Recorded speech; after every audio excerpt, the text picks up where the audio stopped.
ബസ്സിൻ്റെ ടയറും പൊട്ടി, ആനക്കട്ടി പോവാൻ പകുതി വെച്ച് വഴിക്ക് ഇറങ്ങി. എന്നിട്ട് അവിടെ നിന്ന് ഇങ്ങനെ റിട്ടേൺ നടന്നുകൊണ്ടിരിക്കും. അപ്പോൾ ഏകദേശം ഒരു അധികമൊന്നുമില്ല, ചിലപ്പോൾ ഒരു 2-2.5 കിലോമീറ്റർ നടന്നു കഴിഞ്ഞ്. ഇനി കുറച്ചേരം നടന്നിട്ട് കഴിഞ്ഞിട്ട് വരെ തെണ്ടി കഴിഞ്ഞിട്ട് വേണം ഏതൊരു മഴ പോകുമ്പോൾ വ്ളോഗറിനൊക്കെ വിളിച്ചിട്ട് പോകുന്നുണ്ട്. ആകെ ഒരു വീഡിയോ പോലും കഷ്ടം ചെയ്യാത്ത എന്നോട് വന്നിട്ട് വ്ളോഗറിന്. ഇനിയിപ്പോൾ കുറച്ചേരം കൂടി പോയിട്ട് വേണം കുറച്ച് കഴിഞ്ഞാൽ ബസ് കയറി നൈസായിട്ട് തെറിക്കാനുള്ള പരിപാടി നോക്കാം. തെറിക്കണമെന്നൊന്നുമല്ല, പക്ഷെ എന്താ വെച്ചാൽ നാളെ എനിക്ക് കോഴിക്കോട് ഓട്ടമുണ്ട്. അപ്പോൾ അതുകൊണ്ട് ഞാൻ എന്തായാലും പോകും.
ഈ സ്ഥലം എന്ന് വെച്ച് കഴിഞ്ഞാൽ ഇത് നമ്മൾ മണ്ണാർക്കാടിന്ന് നേരെ ആനക്കട്ടി പോകുന്ന വഴിയാണ്.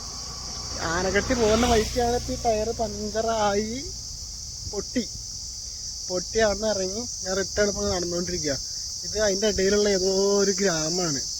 പക്ഷെ ഇതിൻ്റെ പേരൊന്നും എനിക്ക് അറിഞ്ഞോളൂ, ഈ സ്ഥലത്തിൻ്റെ പേരൊന്നും എനിക്ക് അറിഞ്ഞോളൂ. ബോർഡും കാര്യങ്ങളൊക്കെ ഞാൻ കുറേ നോക്കി, ബോർഡും കാര്യങ്ങളൊന്നും ഇവിടെ കാണാനില്ല. ഞാൻ കുറേ ദൂരം നടന്ന് ഉള്ള സ്ഥലങ്ങളൊക്കെ കൊള്ളാം. ഇവിടെ മൊത്തം മറ്റേ തെങ്ങും തോപ്പ് അങ്ങനെ. ഇനിയിപ്പോൾ ഇവിടെ നിന്ന് കുറേ ദൂരം നടക്കണം. നടക്കാൻ ഇഷ്ടമൊക്കെ തന്നെ, നടക്കാൻ പറ്റുന്നില്ല. അതൊരു കുഴപ്പമില്ല. പക്ഷെ ബാഗിൽ വലിയ വെയിറ്റ് ഒന്നുമില്ല. ആകെ ഒരു ട്രൈപോഡും അത് മാത്രമേ, പവർ ബാങ്കും മാത്രമേ ഉള്ളൂ, വേറെ പ്രത്യേകിച്ചൊന്നുമില്ല. പിന്നെ വണ്ടികളുണ്ട് ഈ ഭാഗത്ത് കൂടെ, ഇഷ്ടം പോലെ വണ്ടികളുണ്ട്. എന്ന് വെച്ച് കഴിഞ്ഞാൽ KSRTC ആയാലും ശരി, നമ്മൾ ഞാനിപ്പോൾ നടക്കുന്നൊരു വഴിയുണ്ട്, അതങ്ങോട്ട് നേരെ വെച്ച് നടന്നു കഴിഞ്ഞ് കഴിഞ്ഞാൽ നമുക്ക് വണ്ടികൾ കിട്ടും. KSRTC ഇടയ്ക്കിടയ്ക്ക് വരും മണ്ണാർക്കാട് വണ്ടി. അതേപോലെ അവിടെ നിന്ന് ആനക്കട്ടി, മണ്ണാർക്കാട് ടു ആനക്കട്ടിക്ക് ഒരുപാട് വണ്ടികൾ ഇഷ്ടം പോലെ വരുന്നുണ്ട്. അതുകൊണ്ട് ഇവിടെ എന്ന് വെച്ച് കഴിഞ്ഞാൽ വലിയ റിസ്ക് പിടിച്ച് ഏരിയൊന്നുമല്ല. നമുക്ക് വണ്ടി സൗകര്യങ്ങളുണ്ട്, വണ്ടികൾ ഇടയ്ക്കിടയ്ക്ക് കിട്ടും. അങ്ങനെ അതിനൊരു ബുദ്ധിമുട്ടില്ല.